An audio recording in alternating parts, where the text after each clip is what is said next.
Well, as Eric mentioned, my name is Dmitry Stern, and despite my Russian accent, today is not about recruiting for KGB. My session is about how to improve your business, how to grow it, how to crank up your marketing and put money in a bank account. All right? So, who is in business? Just give me an understanding. Is in business? Okay, thank you. Lower your hands. Who is not in business but looking at starting business at some stage? Okay, and who is in business and wish they would be an employees?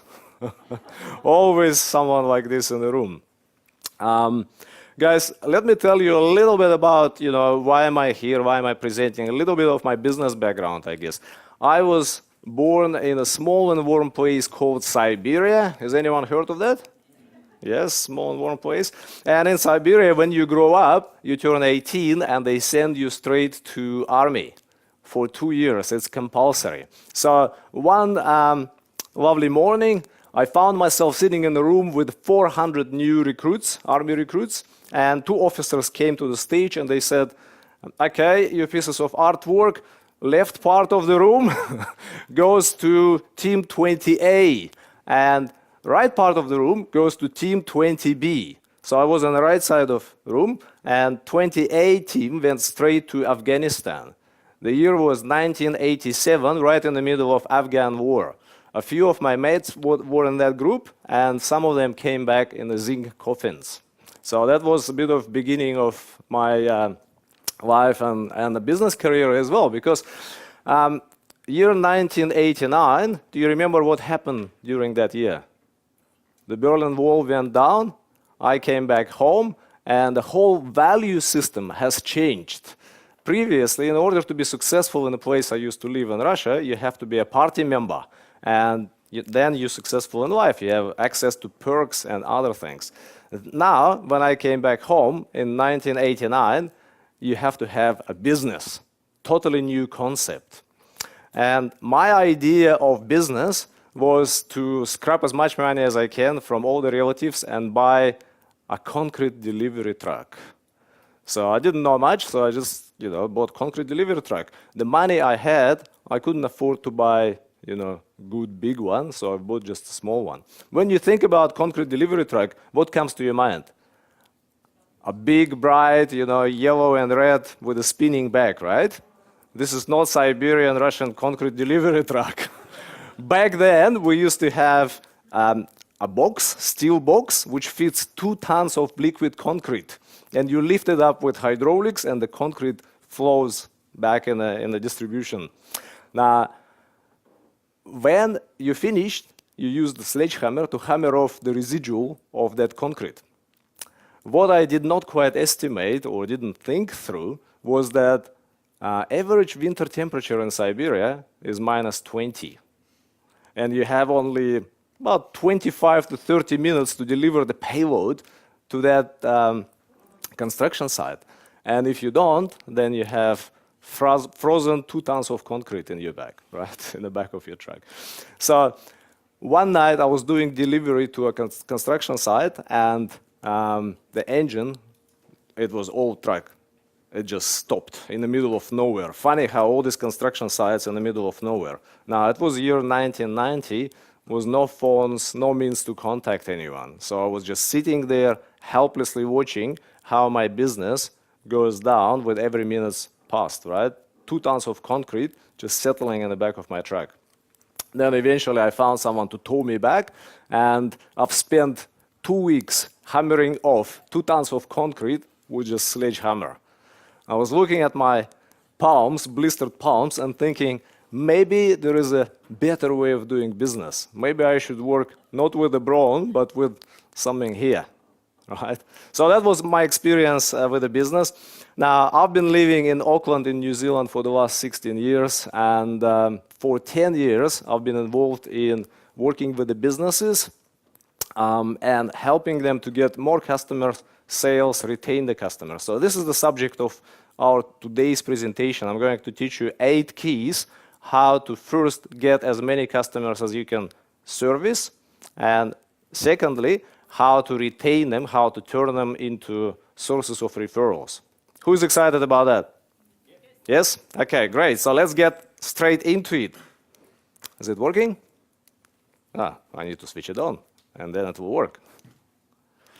Okay, so the goals for today's guys are first to show you the big picture, the way I see it. And as Justin, similarly to him, what I'm going to teach you works for me, works for my clients, and I'll give you some concrete examples. I'm not saying it's going to work for you, and it's only going to work if you actually work it, if you actually apply it. So in next 12 to 18 months, potentially you can turn this business into a money-making cash machine, either the business you have now or the business you are contemplating. By the way, can I get some sense, what do you think needs to happen in order to be successful in business? What one thing you should have to be successful in business? Yes? Persistence? Yes, possibly. What else? Profit. Profit, yes. What else? Passion about what you, yes, okay. What is the initial thing you need to have in business to be successful? Yes? An idea. Interesting. Who would agree with that? You need to have the idea. Yeah, that's right. Well, you do need to have idea, but this is not first thing, which is great. First thing is you need to, yes, sorry? Plan, yes, could be. Any other ideas? Goal, yes. Vision, yes. All of this has place and needs to be, present. But in my opinion, what you need to have is a market, hungry market to actually consume whatever the idea you came up with, right? Quite often when we start business, we have this great idea of, supplying some services or selling the products, right? Because we need it and we fall in love with the idea. But the reality is, unless there is a hungry market, then you're not going to be able to sell this product or service. Do you agree? Okay. So I'm going to demonstrate you simple ways to get new quality customers and maximize your efforts, working less hours. And finally, if you have an open mind and real desire to be successful in your business, I'll show you how you can do it with the help of BBI system. Is that fair enough? So, history lessons. I'd like to talk first about the challenges, the problems you're facing in the business so that we're clear what it is, what is the enemy, and then we proceed at eliminating them one after another, shooting them down. Okay, 1780, what happened there? The first recorded recession. By the way, what's happening now? How do you feel about the business? Is it tough? Why is it tough? Is it sort of lack of funds, lack of discretionary expenditure by clients? Yep, that's right. So look back in the history, 1780, right? George Washington, we are without money and have been for a long time. What do we do? 1840. So great is the panic, so dreadful is distress, that there are a great many farms prepared to receive the seeds, but there is no people to seed them and no people to consume the produce. 1857, as a gloomy moment in history, not for many years, not in life of many men, we've experienced such a hardship. 1873, all over the country, manufacturers are getting, closing their works and discharging their operatives because they cannot sell the products and cannot borrow money to carry them until the demand will revive. 1929, some of us remember that. Maybe not, but from history books, right? The first depression of this century, or last century. 1937, just before the war, it was the depression, and then something interesting happened. It's funny, it's not funny, but it's very interesting how economy is working. The war broke out, right? And the next depression we experienced was in 1945. The demand for produce increased here, and the world came out of the recession. Now, in 1945, the war has finished, and sharp drop in production as a result of people coming back, and there is no war to fight, triggered the another depression. 1973, 4 times it was increase of the oil prices during Vietnam War. Now, 1979, Iranian Revolution, another crisis. 1988, collapse of junk bonds. 1997, collapse of Thai currency. 2001, another recession. Dot-com bubble. Something is going to happen. All the computers are going to turn against us and enslave the human race, right? Never happened. 2008 to 2011, we are in a stagnant state of sort of economy, and all the business owners are feeling this. True? Now, this is the global problem. What's happening with the business? The survival rate of the business is this. 1 out of 25 businesses will remain after 10 years in the business. So the odds stacked against you if you are in the business. What about the personal challenge?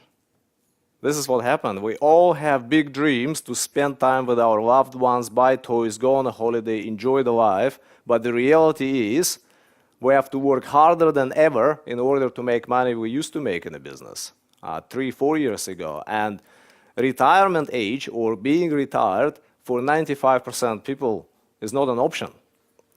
As Jamie is saying, and Justin before, business is one of the best ways to assure that you can retire and you can live the life you want to live. But there are 2 questions you need to answer for yourself, and here they are. Number 1, big why. Why are you in the business? I want to make money. Why do you want to make more money? To buy toys. Why do you want to buy more toys? Because it will make me feel good. Why do you want to feel good? I just want to be happy. Okay, good. Now that you know why, you can proceed to the second question. And the question is, are you prepared to pay the price? Are you prepared to pay the price to be successful in a business? And I'm not talking money.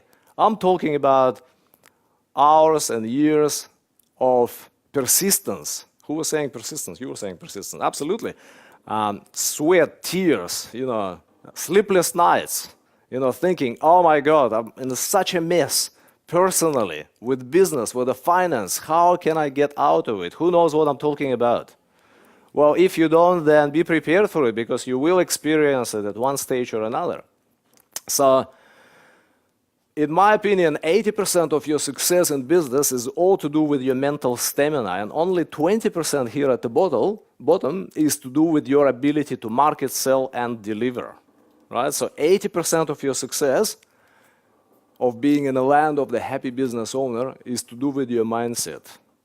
That's why you're here, and it's one of the first steps to actually being successful in the business, whatever business you are in, because you're keeping your mind in a state of being active, being positive, being excited, as Justin was saying before. What are you excited about today? What are you grateful for today? Right? That's one of the first questions you should ask yourself when you wake up in the morning. What am I excited about today? Nothing. It sucks. Well, if I could be excited about something, what would it be? You come up with ideas, your spirits go up, your attitude, your emotional state grows, and then you can, I guess, conduct the business. So on the logistical side of things, here at the bottom, you have 3 areas. Lead generation, which is the area of marketing. Number 2 here is a prospect conversion, which is your middle ground, and that is to do with the salesmanship. And the last one here is a client fulfillment. Now, all this is going to be in vain if your product or service is not good. Right? If the service or product of the business is not good, no matter what we do marketing-wise, we could not retain the customers. Does it make sense, guys? Yeah? Okay. So mentors have mentors, as Justin and Jamie and many other speakers were saying before. Here are my personal mentors. I constantly look for someone who is doing much better than I am and who achieved what I set to achieve. Sir Richard Branson, Michael Hill, the jeweler shop, right? Frank Lowy, right? By the way, this gentleman here, he is very clever how he goes about the business. This is what he does. This is his business model. He builds huge concrete structures like this, right? Then he partitions them into nice little partitions here, and he rents them at very reasonable prices to anyone who wants to start a business. Is that how it works? Is anyone renting from Westfield? No, prices are extra orbital here. And why is it? Why would you, as a franchise owner or as a business owner, would rent the place from Frank Lowy? Yes, and foot traffic. A lot of foot traffic, because by having your business here, you know you guarantee the foot traffic. And if your merchandising is good, then you can attract the traffic in and you can make the sales, right? Now, what they've done, not recently, a few years ago, they actually take percentage of your earning as a result of being in a Westfield shopping center, right? How clever this business model is. This is leverage on the steroids. Okay, this is Peter San, my business partner and marketing guru. Anthony Robbins, I love his work. He always motivates me. Here is my personal strategy. When I feel a bit down, when I feel a little bit, under stress, under pressure, I do two things. I look after my physical body and after my mental state. I go for a walk and I listen to Robbins, right? And lifts me up, and then I can function, I can perform, I can deliver. Robert Kiyosaki, great real estate mentor. I'm sure you all know his works, right? So one of the things to keep your mental stamina at the top peak performance level is to have mentors, whoever works for you, on a constant basis, and either read, listen, or seek what they do better. Now, 6 secrets to massive business success. Entrepreneurs do not keep flogging the dead horse. How do we know that the horse is dead? The business. How do we know that the business is dead? When it's not working, when it's not making money. It's very simple. You start a business, yes, you prepare to invest period of time to make sure it works.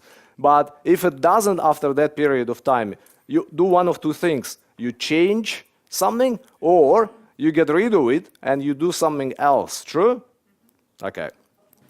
Entrepreneurs are not attached to their product. They want result in their life. So if you don't get result, then once again, change something or change the direction. Go for something different. Entrepreneurs stack the odds in their favor and surround themselves with like-minded people. So they're using what's called other people money, other people expertise, other people time. Entrepreneurs make decisions quickly and confidently, right? And 50% of decisions you make could be wrong, could be not producing decisions, true? But because you condition yourself to actually make decisions, you start getting results, and overall, maybe initially you'll be set back by the decisions which are not leading you to where you wanted to go. But if you continue to do what you do, you will get success in a business and life. Entrepreneurs model others who are successful, and they do not reinvent the wheel. And if you were looking at Justin's model and you wanted to, let's say, license one of your ideas or the products, well, model what he is doing. Why reinvent the wheel? It will be a fraction of cost. Number 6, entrepreneurs always take personal responsibility. If someone can do it, you can do it as well. Right? Guys, this is extremely important. I know it's kind of motivational talk, but this is the foundation of being successful in business. So now let's talk about the marketing. I love what Justin was saying before about dumbifying everything you do in business. Make it so simple, like 3 or 4 bullet points, so that anyone can do it. So here is my idea of the marketing. Identify your ideal customer. Identify your ideal customer. Number 2, by the way, please do make notes, because there are 3 things failing us as we grow older. One of them is the eyesight, one of them is the hearing, and I never remember the third one. So take notes, please. Design irresistible enough offer for that ideal customer of yours. And here is the key concept in marketing. Find water holes. Find water holes. How can you deliver your irresistible enough offer, or the killer offer, as they taught us in KGB, the killer offer, how to deliver it in mass in the most cost-effective way. So let me give you an example. If you are hunting, would you go hunting without knowing who is your prey? Or what is your prey, rather? No, okay. So once you know what is your prey, would you select the appropriate weaponry, yes or no? Okay. And instead of chasing that gazelle, in the great open spaces, would you rather sit by the water hole and wait for the gazelles to come in for the water, and then you use your weaponry to hunt your prey and have a food on the table to feed your family? True? So this is the difference between, I guess, chasing and doing a shotgun approach, trying to get someone with a shot up in the air.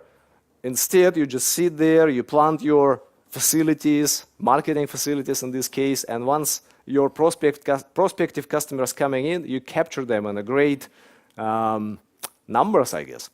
I don't like really an analogy of the hunting. I prefer to think of marketing as a farming, whereby you find for your ideal customers the great green fields, you plant the seeds, and you apply the water, apply the fertilizer, help them to grow, and as they grow, they would benefit, and your business would benefit. Does it make sense? Any questions on that? Pretty simple. Okay. So understanding of marketing. Here is your business, right?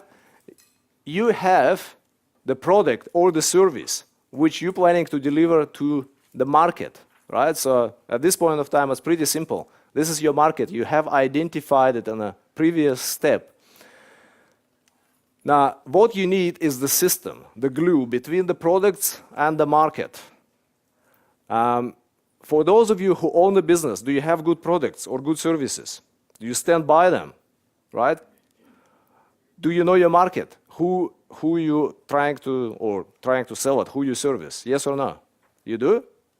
Do you have the system which enables you to sell all of your products or services as much as you wish to your market? Yes or no? Yeah, that's the missing component. So when someone says the idea, which is your business, your product, it's not really the idea, it's the system, how to deliver your product or service to the marketplace. So that is the critical component, and this is what I'm going to focus on today. Does it make sense? Reason being is, if your product good, no matter how good it is, there is an army of competitors here who are ready to approach the same market and take the business from you. True? Okay, who is lucky enough, by the way, not to have competitors? Hands up. No? It's called, oh, right, what's the business you're in? Oh, okay. Okay, okay, all right. You're just being a troublemaker, are you? It's all right. Well, see, in the free market space, it's like this. If you don't have competitors, it's called monopoly. And this is why the revolutions are starting, right? So we don't need it in our society, right? So there are always competitors, but if your product is better, if your market is better, if your system is better, then you will be able to outsell and outsmart your competitors. So here is number one key to success in the business as per what I've learned from years and years being business owner myself and consulting with multiple businesses. Developing unique business advantage. Developing unique business advantage. In other words, ask yourself, why should I, as a prospective customer, to do business with you, buy from you or use your services, versus doing it myself, versus getting it from your competitors, versus doing nothing? That is unique business advantage, which will set you apart from, competitors and higher up on a customer's mind when they make buying decision. So Domino Pizza, for example, fresh, hot pizza delivered in 30 minutes, or it's free. That is their unique business advantage. They use it on all of their marketing collateral. True? Okay. So give you another example. If you are a tradesperson or in service industry, what is the biggest problem with tradies? Say plumbers, sorry? Not reliable. Being what? Not coming on time, right? You have to sit home for a whole afternoon, wait for them. Okay. When they come in finally, what happened? They're rude. What else? When they leave, what happened? Beautiful home is all messed up, right? True. Okay, so if you're willing to step up the standard as a tradie, right, and you can say, we turn up on time, clean up after we leave, and guarantee what we do will work, or you don't pay a cent. That's a bold guarantee, isn't it? Now, as a business owner, what do you think is it going to do to your own approach to your customers? Is it going to force you or enforce you to provide the best possible service, yes or no? Because it's going to hurt otherwise. Otherwise, you would have to pay them money. So that enforced effect is actually quite good. Let me give you other examples. I help people to organize their business and life so that they can achieve their dreams. That could be an accountant. Because what happened with your typical accountant? Are there accountants in the room, by the way? No? Okay. So if you go to a party, social gathering, and you say, what do you do for a living? And they go, oh, I'm an accountant. What do you go? Oh, I'm so excited, tell me all about it. Or do you say, oh, okay, let me just go and get the drink. I'm due for refill. Right? So make a difference so that, at least it sounds somewhat remotely exciting, right? What about the teacher? I inspire children to greatness. What the best way to communicate your message, your core message? Okay, some other examples. Oh, this is our example. We look for businesses with potential and use proven low or no key cost strategies to turn your business into a market leader and usually give them 40 to 65% profit or income increase within 90 days. By the way, if someone asks you what you do, this is what's known as an elevator speech, which should be delivered by heart, and here is my personal. I assist small to medium-sized business owners to dramatically improve their bottom line. I do it by designing and helping to implement proven and simple, yet incredibly powerful and effective marketing strategies. They don't cost a lot of money, and they're producing predefined and measurable results. Right? So who can tell me in this audience, what do you do and make it exciting and make it coming from your heart? Is anyone? That's the first thing you need to learn, guys, in the business, right? First thing, unique business advantage. Are there any questions on that? No? Okay, what I'd like you to do before we go to the next step, quickly turn to the buddy sitting next to you, the person sitting next to you, and tell them what do you do and make it exciting. Come on, a couple of minutes. Are you passionate about what you're doing, or are you just saying it?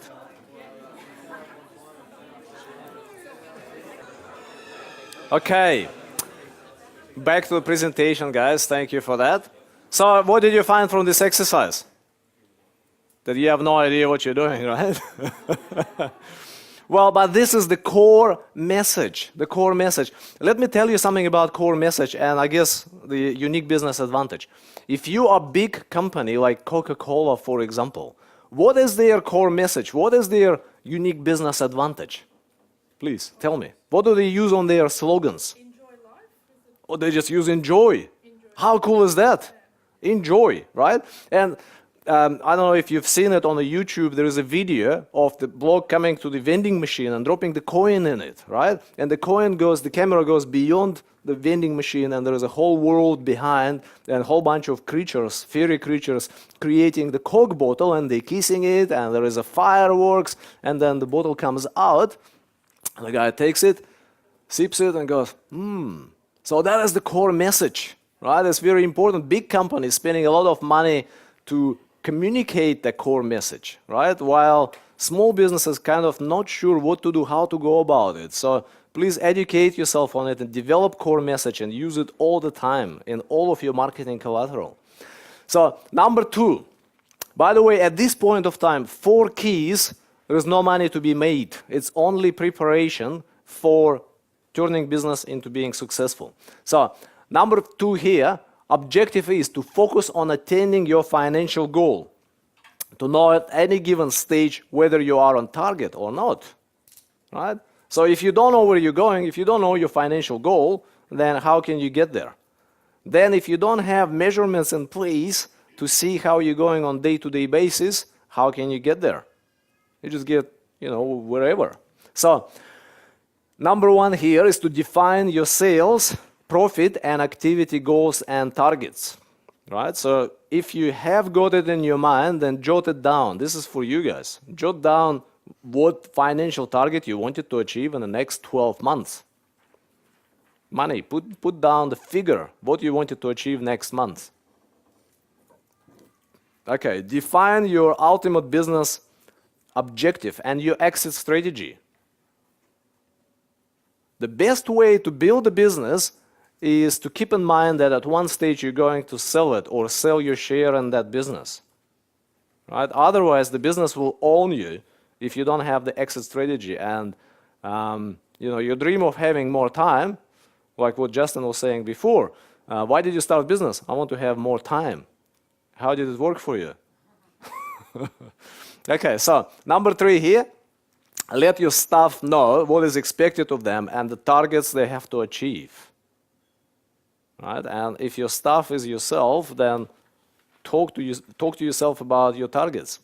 Okay, let me give you an example. If you are automotive mechanic workshop, right?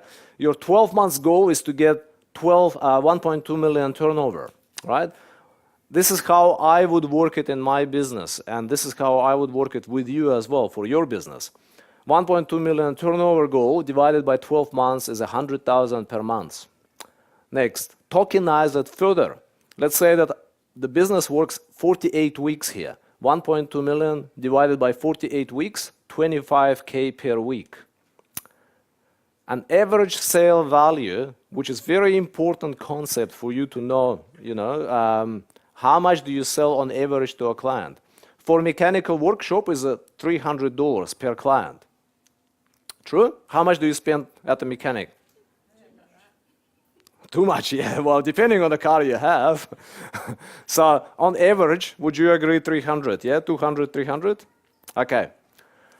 Now, 25,000 monthly turnover goal divided by 300 per sale equals 83 sales per week. Yeah? Now, infrastructure to hold that load, by the way, 83 sales per week divided by 5 days you work is a 16.6 sales per day, or customers, serviced per day. To hold this, to being able to deliver this service, you would need 2 employees, because on average you spend 1 hour per client, 2 employees, 2 stations, 8 hours, 16 sales you can service. Who can follow this? It's pretty simple, straightforward, right? You tokenize it to the lowest possible denominator. Now, if you put it on your whiteboard in your office like this, right, every week you can ask yourself, am I on my target? Am I on 25K monthly target? Right? Am I on my weekly target? Do I do 83 sales per week? Doesn't make sense. Very simple, guys, but remember, dumbify everything in your business. The big things, the things which will make you money are simple. It's not about the ideas. I'm not going to give you anything revolutionary here today. Everything I'll say, you would know. There are plenty of ideas, and most of us are full of ideas, true? We are full of it. You go to the shop, and you see the books on how to become millionaire, one after another, one after another, one after another. Is it possible by reading the book to become a millionaire or wealthy, whatever your definition of success is? Yes or no? No? That's right. What is missing? What's the component that you need to put in place? Yes. Action. The action, the implementation. What kind of action? Not just, okay, today I do whatever it takes to make this money. The consistent action, the discipline to keep taking that action. And what is going to keep you on target with that action? How do you know that your action actually producing the results? That, the financial goal. Does it make sense? Okay. So number 3 here, testing and measuring what you're doing. Because if you only do this without implementing any new marketing strategies, any new marketing, ideas, if you do only this, you can either save yourself a lot of money, and B, you can make a lot of money because you would know that something is not working, which you're using because you're scared to stop using it. For example, Yellow Pages, right? Who knows what I'm talking about? So many business owners, they advertise on the Yellow Pages because they kind of hope that brings them business. True? Is it? Yeah? Okay. So what the objective of the exercise? To identify what's working for you. You cannot improve something that you do not, what? Everyone? Measure. We're talking about testing and measure. Okay. So, golden rule. Never start any sales, advertising, marketing campaign unless you have monitoring system in place. Right? And the monitoring system is very simple. Right?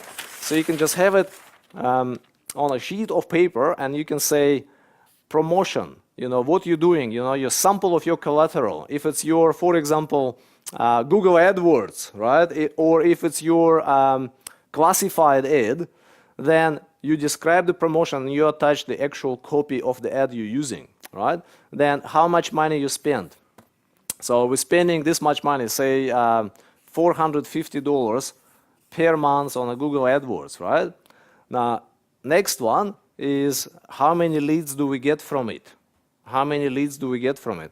What is our conversion, right? And then you calculate cost per lead, cost per sale, and then at the end, you would have total, and you would say either this marketing campaign made me money, and return on my investment is $3 for every $1 I spend here, or $10 for every $1 I spend here, or it's in minus. Does it make sense? Can you follow that?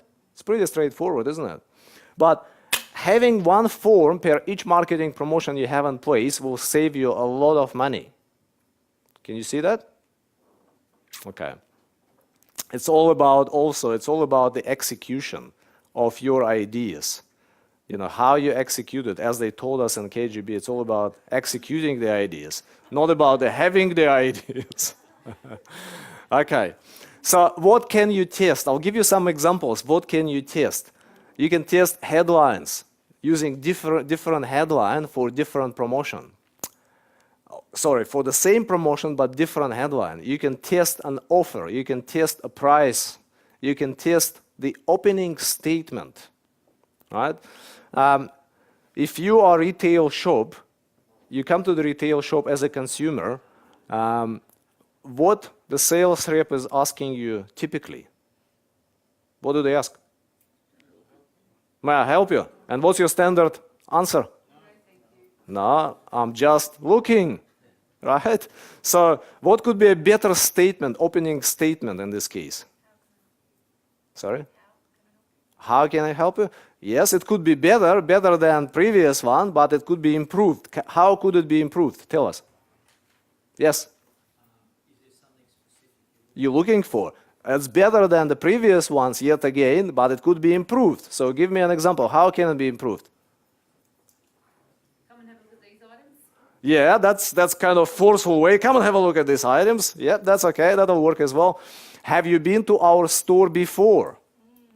That is a good answer. That's a good question to ask, right? Because it prompts not binary answer, not yes, no answer. No, I haven't.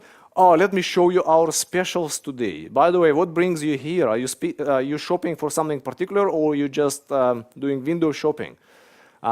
Just by doing that, you can increase that conversion from lookers to buyers. Here is the same strategy on the steroids. Who'd like to hear the strategy on the steroids for retail people? Nobody wants to? Oh, yeah, okay, 2 people, that's good. Okay, so strategy on the steroids. You come to retail shop.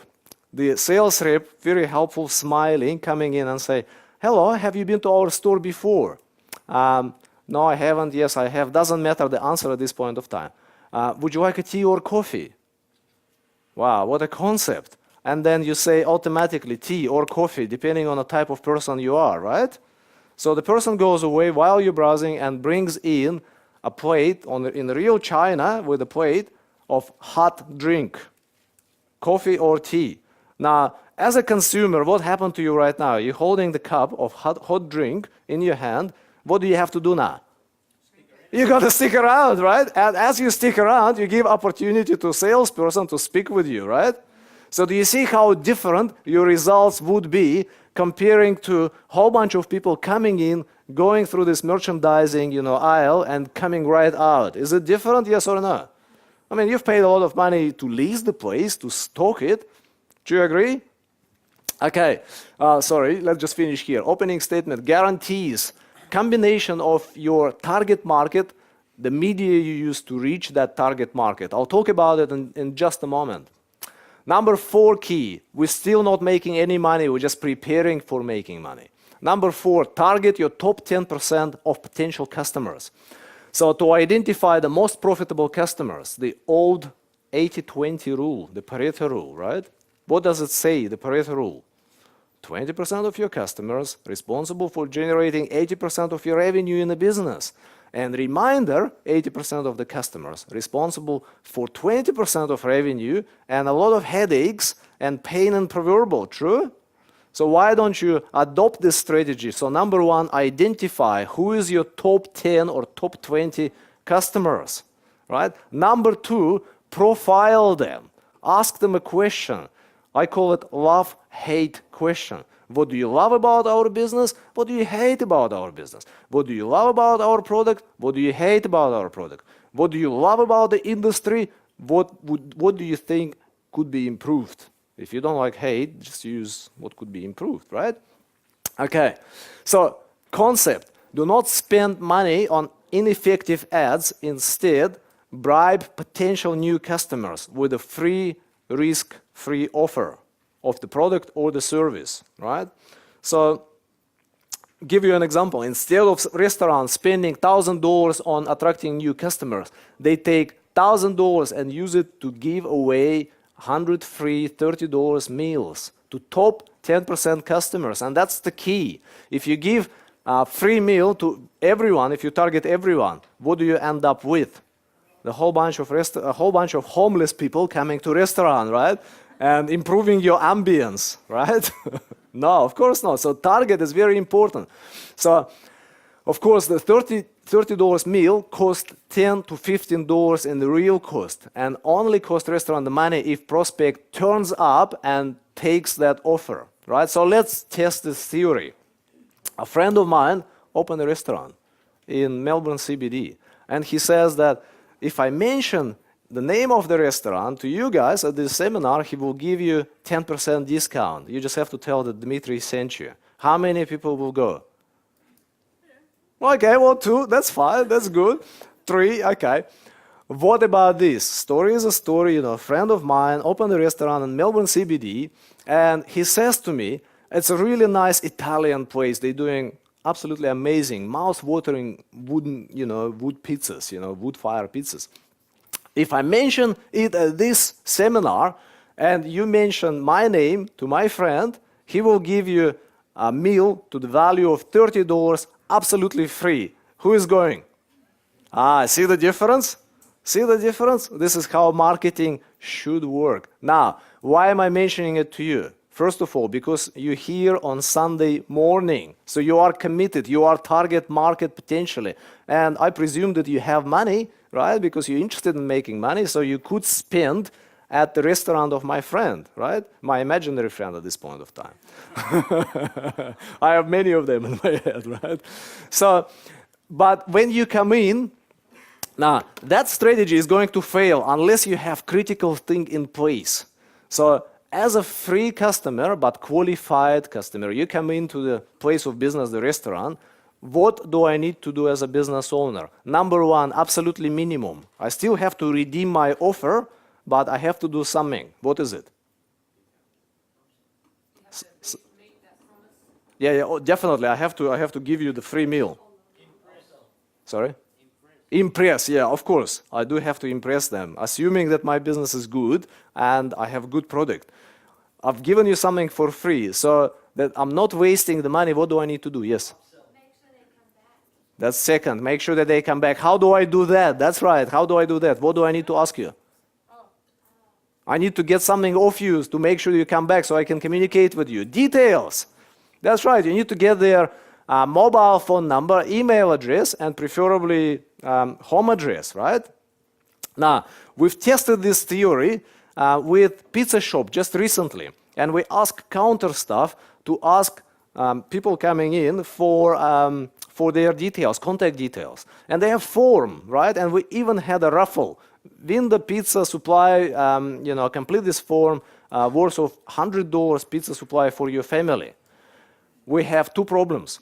Staff would not ask the questions, would not offer them that questionnaire. Secondly, people would resist completing the details. Do you agree? Okay, now what happened? We've changed that because we've tested opening statements and we see what worked, what didn't. We monitor really closely the results. We said to our counter staff, when they take order, they ask, may we start with your mobile phone number? So you come to the counter to place an order and the counter staff asks you, may I have your phone number, mobile phone number, right? Now, if someone at the pizza shop asks you that, would you give a mobile phone number? No. Why not? Of course you would, because they use their computer. You're already there. What do they want your number? Well, because we need to make sure that we service you, properly, etc.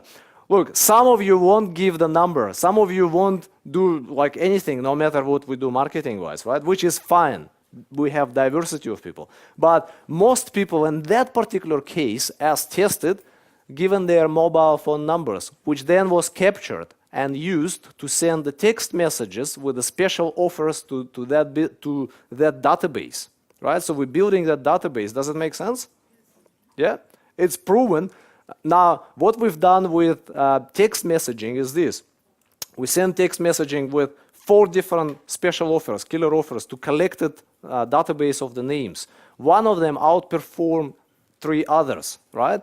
And cost of the campaign was $30 to send text messages to about 250 people.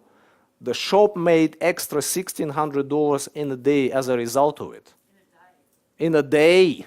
Is it good? It's very good. Now, someone says upsell. Once they are in on a premise of free offer, you have to ask them upselling question.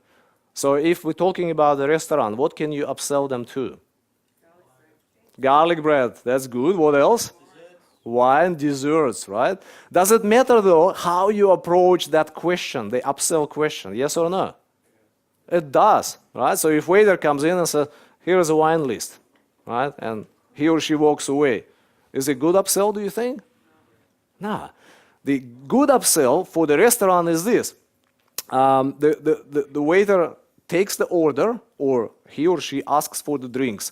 If the person doesn't order the drinks, then she comes back for the order of the meal, and once the order is placed, the waiter is asking, or saying rather, with this meal you've chosen, I would recommend you to go with a red wine so-and-so, or with your meal you can go with a white wine. Which one would you like? Right? You see the difference in the upselling question? And then once they finish the meal, what is your standard procedure in a restaurant once they finish the meal? Waiter comes in, would you like dessert? What do you say? No, I'm full. Yeah? Or you order dessert. How about waiter is trained to ask the question, may I tempt you with a mouth-watering chocolate pudding or this beautiful pavlova with the fresh fruits? Which one would you like? Is it a different question to ask? Do you agree? How can you adopt similar strategies in your business? Think about it. Okay. So we finished with our 4 keys which are not making you money, just preparing for making money. Quickly turn to your buddy sitting next to you, person sitting next to you, and share what you've learned in that top 10 in our first 4 keys. Creating the UBA, targeting, the financial goal. Okay. So let's get on with it, guys.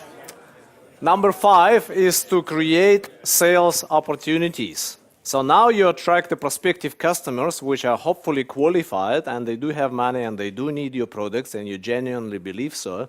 You create the sales opportunities. And the objective here is to attract qualifying prospects with the most effective marketing strategies. How do you go about it? Number 1 favorite strategy is sampling, which we've discussed just previously. And sampling marketing strategy is a fundamental strategy which been around for ages, since free trade was invented. Back 2,000 years ago, if you go to the market and you have a trader who is selling the fruit, right? He's looking at you and he is sizing the way you dressed and the size of your purse. And if it's present, then it goes, here, try my fruit. It's great. You would love it. Buy some from me, right? So they give you the example of their expertise or the product. If it's a beggar and they don't have money, then they won't offer them the same offer, true? So that is what I call qualification or selection of your potential customer. Now, 3 M's of marketing I'm going to cover on the next slide. Very important. Market, media, and the message. This is 3 M's of the marketing when you design your marketing message. Joint ventures is by far one of my favorite strategies to get business. How would you like to expand your database by 100% with a very little outlay? The key to that is a joint venture, right? So if you consider 2 businesses which are not in direct competition with each other, but complementary, let's say automotive mechanic and let's say a tire shop.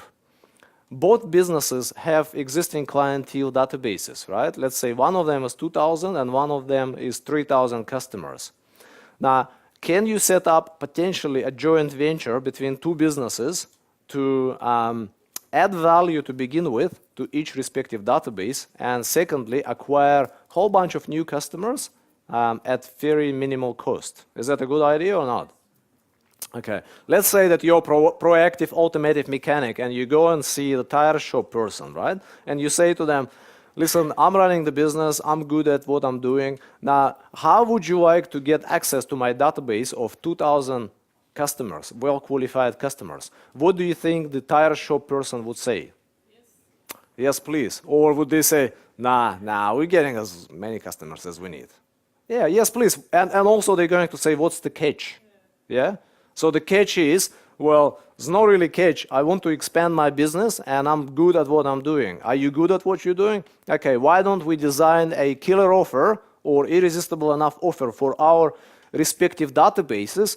Use it as a sampling, meaning that there is no cost for our prospective customers to come in and test it, and it's up to us to convert it and make sure that they stay in our database, our clients. That is the joint venture, right? Who is familiar with doing joint venture or doing joint ventures already? Yeah, is that a great way to grow the business without spending, marketing dollar on ineffective medias? Yeah, so learn from that as well. This is what we teach extensively. Getting referrals. My business is based on the word of mouth. Yeah, how many times did you say or hear that? Right? That has to be systematic referral systems in place, which I'm going to give you a very interesting example of referrals in just a moment. Now, if you're a astute business owner, you should have a database. And in your database, there are dormant people who are not doing business with you for a period of time. And what you do, you chase the new business instead of tapping and reactivating to your existing customers, true? It's one of the common mistakes, and it's not, maliciously done. It's just because, you're caught in doing it. True? Okay. Database follow-up. Well, key for that is the database, and the follow-up is done through add value newsletters, add value communication with your customers, giving them something of their interest pertaining to your product or service. Offline and online marketing. Well, there is a lot of, hoopla going on about the online marketing, the Facebook. Look, it's all good. It's a great platform to market your services, but fundamentals stay the same. The fundamentals of the marketing, doesn't change from 2,000 years ago. They are the same. You just have to deliver it using different platform. For example, Facebook, the rules of engagements are the same as us communicating. If we peeve someone, then they're going to be angry with us and they're not going to buy from us. If we spam them, then the same story will happen, right? So what I'm teaching you today is a fundamental and can be used either offline or online marketing. So here are the 3 M's of marketing, guys. Number 1 here is the market. Who is it you're targeting with your message, with your marketing efforts? So I've given you some examples here: plumbers, automotive, clothing retail, or it could be, your white-collar workers, male between 35 to 45. It's very narrow targeting, isn't it? Now, once you know your market, your target, then you can design the message that's going to resonate with your market, and you can choose the medium which is the most cost-effective medium to deliver your message. Does it make sense? Yeah? There are a whole bunch of marketing, 3Ms marketing matches and mismatches, right? Give me an example. Give me an example of the business so we can work with something. I can use some example. Plumbing? Okay, so who is your target in plumbing? Sorry? Plumbers. Oh, sorry, what are you selling? Plumbing equipment. Thank you. Okay, so plumbing equipment. Now, once we know the plumbers, how can we come up with a list of plumbers without going into, shotgun marketing? How can we compile the list of the plumbers in the area? Yes or no? What do we use? What can we use even better than Yellow Pages? Something that uses Yellow Pages but gives you a list. Yellow Pages Scrapper, which creates the list delivered on a platter for you. Write it down. If you don't know what it is, YP Scrapper. Search for it. Yellow Pages Scrapper. Scrapper. It's a program you run and it creates the list. And you can specify the criteria, what you're looking for. You can say, in this suburb, that type of business, with so many employees. It's a really good tool to come up with a market, with your list, who you target. Right? So once you know that it's plumbers, thank you, Nobby, then you design the message that will resonate with your plumber, right? Message is always about the problem, solution, and the results, right? So you need to have social proof of the results, you need to provide the solution, and you need to state the problem. What does market want? They want good equipment at reasonable prices that they can rely on. True? Okay. Which medium can we use to deliver our message in this particular case? We've got a list. We've got a list of people we target. It's easy. Which medium should we use? Sorry? Yeah, we can do trades magazines. We can use cold calling to the list. Well, yeah, okay, depending on details. Yeah, well, it could be, see, if you do Yellow Pages Scrapper, you have pretty much phone number, email, mobile, website, all that. Okay, so you can send them direct response letter, right? Can you not? Because you know who you're targeting, right? Can you use trading magazines, which are read by plumbers? Yes, you can.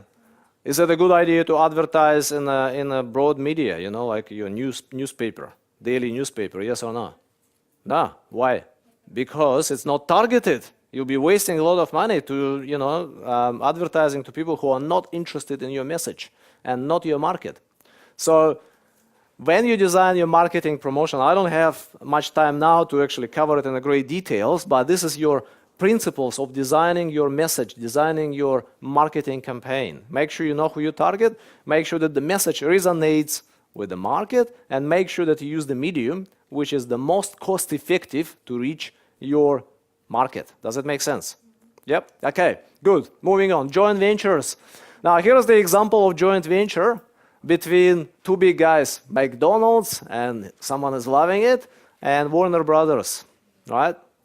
So marketing heads, marketing genius got together and they start talking and they decide, well, how can we extract more money out of our existing client base?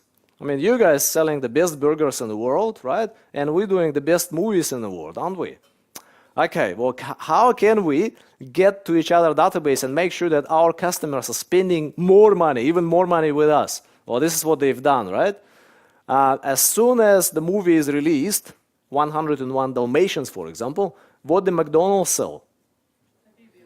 The toys, right? And your kids, if you have kids, they are best salespeople, by the way. They go, Mom, Dad, I need the full collection of these freaking toys, right? And you go to McDonald's and feed them with the most nutritious, food, true? And in the process, this and that business makes more money, right? If they see a new toys here, then they know for sure there is a movie, so they go and see the movie. So it's other way how it works. Okay. So The concept is, what's business with a big client database and good marketing budget already servicing my market? And how can I go and sell them the concept to promote me to them, right? Okay. Direct case study. The advertising, if you have to do the advertising, this is the ad that I would use personally. Local businessman swears under the oath he did not steal any of the car radios he is selling so cheap. Is that a good headline or not? Why not? Now, it caught your attention. If you see it, it will capture your attention. And this is what headline is all about. Whether it's good or not. And guys, just remember, you are all in the critiquing mode, right? You're not putting hand in your pocket, getting the wallet out and spending the money. What matters in the marketing, in the business, is what your customer thinks. What we think doesn't matter. How do we know what customer think? We test it on a small scale, we see if it's good, and then we roll it out on a large scale. So if I'm on the market to buy a radio, I would be interested. Here's the long copy, right? Now, who else can use similar concept? Can pawnbroker use similar concept? Local pawnbroker swears under the oath he did not steal any of the stuff he is selling so cheap. His customers did, but he didn't. I'm just kidding. So this ad, after $15,000, so this is the result, $15,000 in sales from $700 ad, busiest 2 days in the history of the store. Sold out the stock advertised, and this is the great ad which has been designed, by BBI. Here is another example. I've used it for a car dealer. Local police questioned car head dealer again about the vehicles he is selling so cheap, right? And we have whole saga about this, that he's selling cheap vehicle and competitors employ the guerrilla tactics to get them out of the business. And we have huge guerrilla instead of the cars, standard cars. And the business was flooded with the customers. Now, here's the result.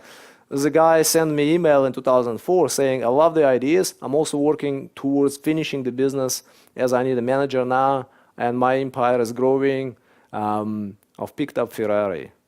$250,000 in 3 months he made using this slightly different approach to selling second-hand cars. Is that a good result? That's not a bad result, okay, in my books. Okay, so number 6 here, making the sale. Objective is to connect with the leads, understand their needs, offer the products and service, and solve their problems. There are 7 steps in the sales process, and you really have to be good at being at sales, because business is all about sales, right? If you're in business and you think that, I'm kind of sales averse, I'm not sure if I want to sell, then get out of the business. It's not for you. Business is all about sales. The sales, what I mean is, it's an ethical sales. You're not kind of cornering someone, taking their money and running away. You have to have good product and good working ethics to look after the clients as well, right? But nevertheless, here are the mechanics of the sale. There are 7 steps in the sales process, right? They are prospecting, approaching, qualifying, presenting, handling the objections, closing the deals, getting referrals and testimonials. Those are the 7 steps in the sales process. Objective of the prospecting is to get the list of who you're going to target. That's all. Approach, you get the interest from the person, and you either invite them to your premises, they're coming in, or you go and see them, or they buy something online. That is your approach, right? Qualifying. Remember that we target only top 10 or top 20% of potential customers? Well, we qualify them in 4 areas. Here are the 4 areas for you guys. Jot it down.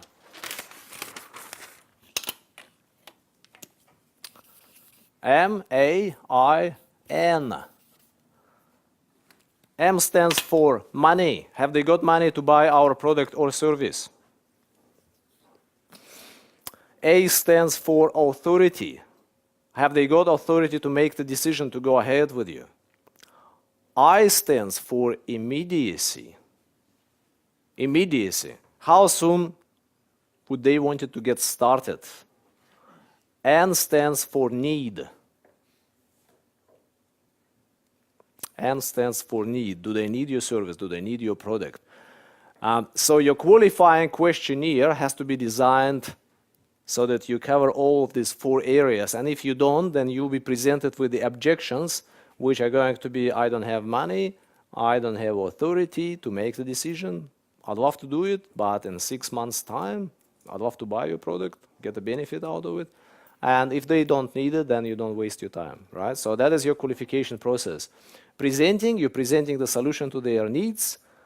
You have to have, if you're running a sales business and it's heavily relying on a sales, sort of one-on-one, then you would need to have a pitch book, a presentation tools, objection handling portion of that pitch book, and the closing sequence as well. So where you close the deal and you deliver the products or services for the benefit of your client, right? And then obviously getting referrals and testimonials is quite important. Okay, number 7 here, increasing sale value. Objective is very simple, to maximize sales opportunity, and we spoke about it, about that restaurant example. So what do?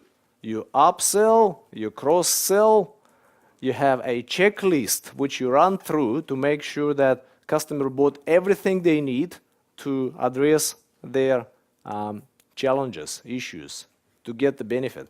Packaging, how well it's packaged, and asking for instant referrals at the time of the sale. That's the way to increase your sale instantaneously. How do you do it? You say, if you give me 2 names of your friends who would benefit from this service or product, I will give you instant 15% discount on a spot, right? Okay. Number 8 here. Number 8 is after sales and repeat sales. Objective is to get your customers to buy from you more often, maximizing your business returns. So what do you do here? You do database follow-up. You send them thank you letters to make sure that they come back. Because most of the businesses, they go proactive prospecting and getting more leads and spending a lot of money on the marketing to attract new business, but not really focusing on leveraging the existing database. VIP recognition, loyalty programs, special customers only offer, birthday offers, special dates offers, right? So this all examples what you can do to potentially increase the sale value. Sorry, to increase the repeat sales. Customers essentially are your business. So I'm just going to give you really quickly this exercise. How long you've been in the business, how many customers do you have, how much do you spend on advertising, what are your overheads? Let's say in my hypothetical example, 5 years in the business, they have 1,200 customers, they spend $5,000 on advertising and marketing, and overheads $195,000 a year. So let's sum those figures up. $1 million they've spent so far building the database, building the business, and each customer worth $833 to you, right? So your customers, your existing single business, biggest investment rather. Question is, are you maximizing that investment and are you protecting that investment? Can you go to an insurance company and ask them to issue the policy so that once customer leaves you, the insurance company pay you $833 for that customer who left you? There's no policies like this, is there?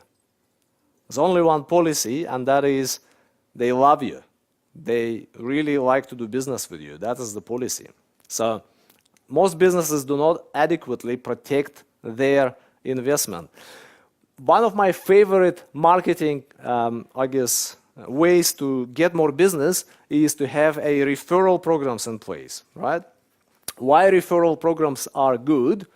First of all, it's a zero-risk advertising. You pay for results only when the business is referred your way. Secondly, it's a wholesale advertising. What means is that when customer comes in, you give them something for free as that killer offer that we've discussed before, but you only pay the cost of that product or the service that you redeem to them in order to get them in. Yeah? Fast and massive results increases the loyalty of existing clientele, increases the frequency of the purchase, and creates the incredible experience with the business of yours, right? So let me give you an example. Referral implementation. Who'd like to see how it's actually done? Referral program. Okay, good. Only 2 people? Okay, 3. Okay, all right. So let's get on with it. Here is my, here is my business owner. He is a mechanic. He is a really good, honest, working man. He's doing a great job. And here is his customer. Her name is Mary, all right? So she's been a customer of his for about 20 years and a loyal customer. One day, she comes in to Bob here and she says, look, I need to service my car. Can you service my car? And Bob says to her, Mary, you've been my customer for over 20 years and you possibly helped me to improve and build my business. Is that true? She knows, even if she didn't send any referrals, she knows she can get away with it. She says, well, yeah, I guess. Mary, you probably send a lot of your friends to my business as a referrals. Yes, dear, I have. And you know what, Mary? I feel bad about it, says Bob. Why, Mary? Why, Bob, would you feel bad about it? Because I am spending a lot of money on advertising, attracting new customers, and I don't give anything to you, my loyal customer, who helped me to build my business. And Mary goes, oh, yes, dear, you could have done something better. So Bob here saying, Mary, from now on, I've decided to rectify the situation. Every time you refer customer to me, make sure they mention your name. And once you send fourth customer to me, I will give you that little vehicle, that Ford convertible, for a day. Would you like that? How would you like that? What would Mary say? Yeehaw! And she goes away and she does what? She is working overtime as a salesperson in field, promoting your business, right? Okay, because you know it's a good relationship. He takes care of her. She is happy with him. Here is the reason to send more business his way. True? Okay. Now, Mary works really hard, and number 4 finally comes to Bob's business from Mary, mentioning Mary's name. So Bob calls Mary and he goes, Mary, guess what? She goes, what, dear? Number 4 came. When would you like to come in and pick up your Z4 convertible? Mary goes, well, now. And so she packs, she comes in, and while she comes in, she brings the car, her old car. And Bob goes, by the way, Mary, it's time to look and see to make sure that the car is safe to drive. That increased the frequency of the purchases. True? Now, what Mary does with the cars, she picks up the car and she locks it up in the garage and afraid to touch it for a day and then returns next day. Yeah? Or does she drive around all of her friends, show off big time, the dream came through, and at the end of the day, she has barbecue at the front lawn of her house. And everyone is asking the same question. What's the question? Where did you get this beauty, Mary? And she says, oh, my good mechanic Bob gave it to me because I've been a good customer of his. And everyone says, well, my mechanic doesn't give me nothing. Well, I'd better go and see Bob, don't I? Yeah? Now, is it cool? Is it easy to implement, yes or no?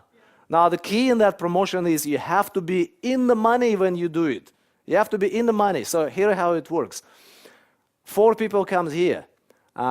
They spend $300. So it's $1,200, right? To rent this Z4 convertible for a day, how much does it cost? 200, 250 maybe with insurance, maybe 300 with insurance, right? Now, the man just made $1,200 from it, right? So is it okay to spend $300 on making it happen? Start up the viral promotion like this? Yeah, it does make perfect sense, doesn't it? Okay, so this is your implementation. Can you do it in your business? Possibly, because everyone is full of the ideas, everyone is full of the theories, right? But when it comes to implementation, what requires? The ability to do it consistently, to have a discipline, to ask that referral question every time, right? So let me show you what's happened. If you have 1,200 customers already, each customer worth $833 to your business. how many customers will take you on that offer when you give it to them? Would 50 take the offer of Z4 convertible for the day? Yeah. Let's be very conservative and say only 25% of the customer will take you on the offer. And the rest of them will say, nah, stuff it. We're driving Z4 convertibles anyway. Don't need it. Yeah. So if they refer 4 new customers to you, it means 100% increase in your business, or you double it, right? Now, how much money do you spend on it? Not much. You only spend money when the customer come in and you steal the money, even when you redeem your prize as a result of that referral program, yeah? Here is the little table for you guys. If 25% refer 4 referrals to you, you'll get 100% increase of the business. If you carry on that referral program, 8 new referrals, 200 increase. And these numbers, you know, just don't make sense. You know, you just have to, I mean, they work, but for most people, most business owners, they just go, wow, it's impossible to grow my business by 1,500% by utilizing my own database. What lesson, by the way, have we learned from that about the customer base? Is it valuable, yes or no? Does it pay to look after them and utilize them, manage them, you know, leverage of them as well, yeah? Okay, so summary, we're almost there, 7 minutes to go, and we're almost there. How was it? Was it too much?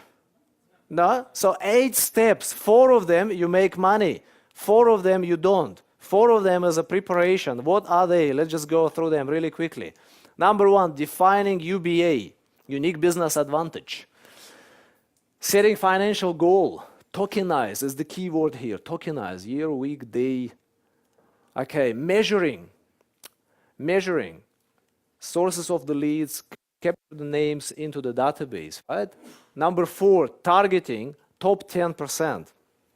You do customer audit, you use killer offers. Customer audit is, you ask them what question? 2 questions. What are they? One is love. And one is, I hate you. Yes? 2 questions. What do you like about our business? What do you hate about our business? What do you love about our product? What do you hate about our product? Okay. Here we start making money. We create sales opportunities. There we make the sale. So we create the sales opportunities by running good marketing promotion, good marketing campaigns.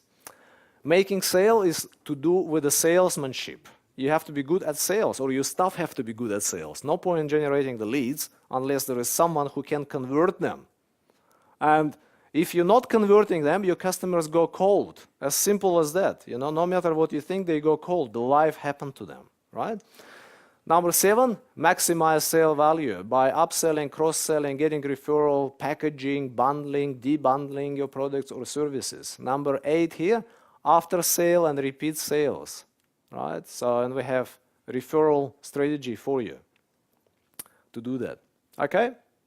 So, give back, guys, is very important. Your business enables you to actually give back something to community. This is my personal project. I support World Vision 40 children through World Vision for the last 3 years. So I would encourage you, once you make money in your business, please contribute whichever way you see fit. See, business not only enables you to make money for yourself, it enables you to contribute for the good cause. So please do that. Thank you guys for being a great audience. You laughed at some of my jokes, which was good. And I felt, honestly, I felt like mosquito in a nudist colony. I had so much territory to cover and so little time. So I'd love to speak with you. And, yeah, so if you have any questions, happy to answer. So thank you guys.